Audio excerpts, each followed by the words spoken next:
Welcome back to the channel, guys. Today's video is going to be a little bit different.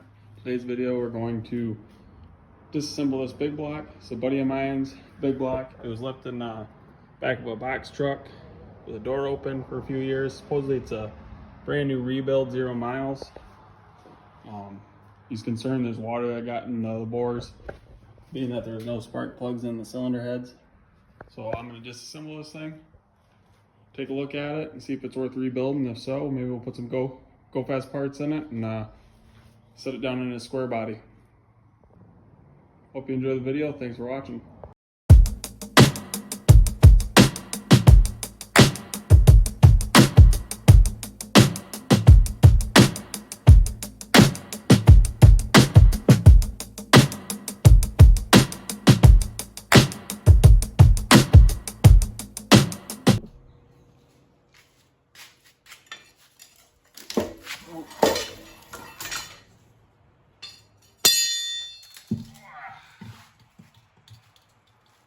I didn't think it was gonna come off that easy. All right, now that I got the cylinder heads off, let's take a look. This is the passenger side, pretty decent. There's a rough spot right here. I don't think that's gonna hone out, but it's towards the top of the bore. You might just say send it anyways, but I'll have to pull the bottom end or the rotating assembly out and hone that and see how that turns out. Now the driver's side, the side that was facing the open door in the box truck, got lucky, looks pretty good. And this one that got most of the water, rainwater, piston was at the top of the cylinder, so save this cylinder. Now it's time to pull the magnetic balancer, pull the off timing cover, and see what kind of cam this has in it. Supposedly a stock RV cam is what I was told, but I'd like to see the numbers, and we got some other go fast parts to put in this thing.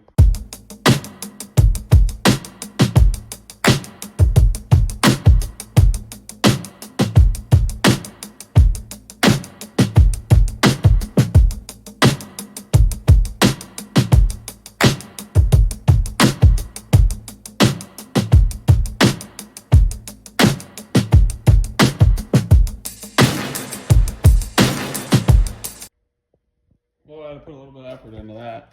The lifter bores aren't looking too healthy. Might have to hone those also and see how they come out. I think a lot of it's just gunk from sitting, not really rust. I mean, it's got a rusty color, but it's the oil. It wipes out of there pretty good. All right, gonna pull the cam out. See what kind of cam's in this thing.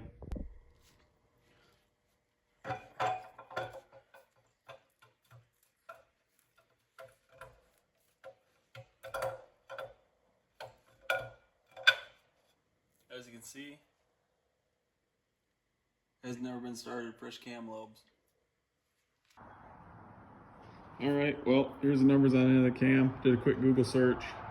Not really finding a whole lot other than the 1548 here.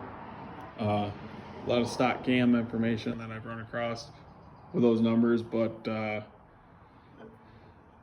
I'm just going to chalk it up, I guess, as a stock cam, not even an RV cam. Maybe you guys there in YouTube land might be able to figure out what it is. If so, put in the comments. I'd like to know. But we got a different camshaft anyways, so we'll just go on the shelf for later on, or maybe if one of you guys need it, send me a message and we'll work out the deal on it. All right, I got the big block swapped over to an engine stand and out of the cradle. Roll it over and time to pull the rotating assembly out of this thing.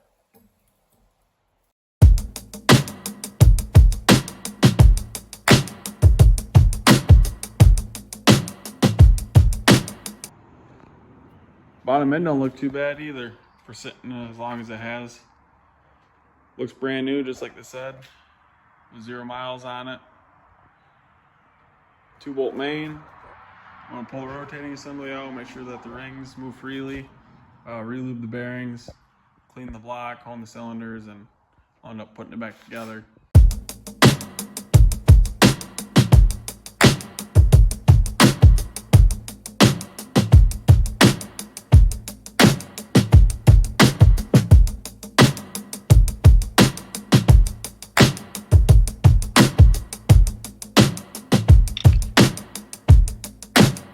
So here's just an overall look of all the main cap bearings.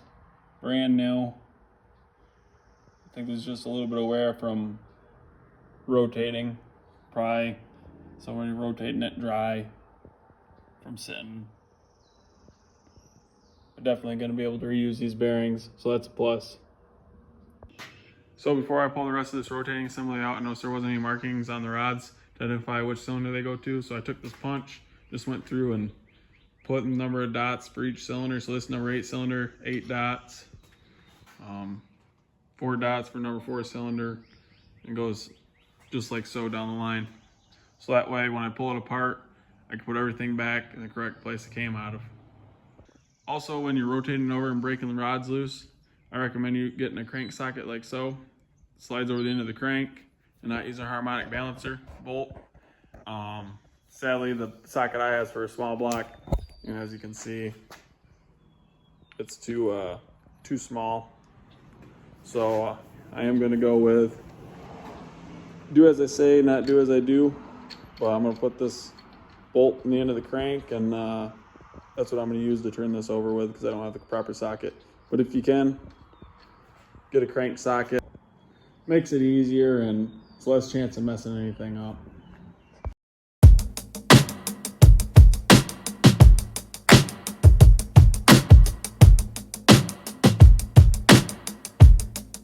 Then also, if there's anybody else watching that's never taken an engine apart before, which I'm sure there might be, simple as 3/8 fuel hose. Put it over your rod bolts. What this does is it keeps the rod bolts, when you're trying to push the piston out of the bottom of the engine, or top of the engine I should say, you're not scarring or marking up your journals on your rod journals on your crank. So it's good practice to have. And also, if it's a stiffer fuel line, you can kind of hit the end of this, help guide the rod out of the cylinder.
Alright, now that I got all the rods out, crank should just pop right out.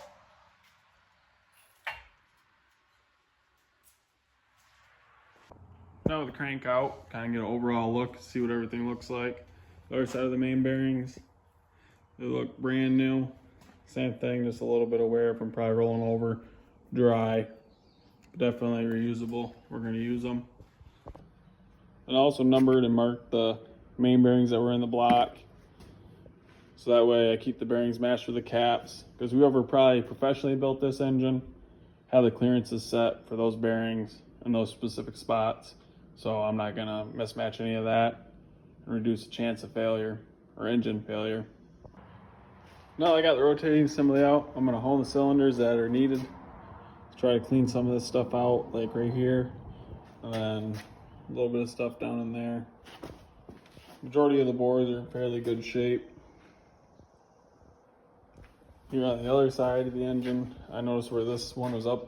I remember this is the open end, the one that was at top dead center. Had some rust on top of the piston. I noticed up in here, it's got a little bit of surface rust in there. I'm gonna hone and clean out. Down here a little bit too, around the top. And then just a little bit in there. So I'll go through each cylinder, do a quick hone and see how they turn out. Hopefully it cleans up pretty good.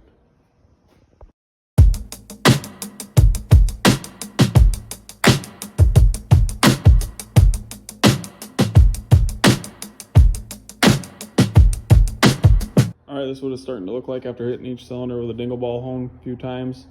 Really starting to clean up real well. Especially number 4 over here where most of the water was puddled up, created a rust spot. A little discoloration, but nothing, nice and smooth. Oh, I can't feel anything. Definitely be able to work with that. Next I'll end up cleaning the lifter bores, getting the rust out of the valley, and scraping this gasket material off the china wall here and timing cover. And then I'll end up hand washing this.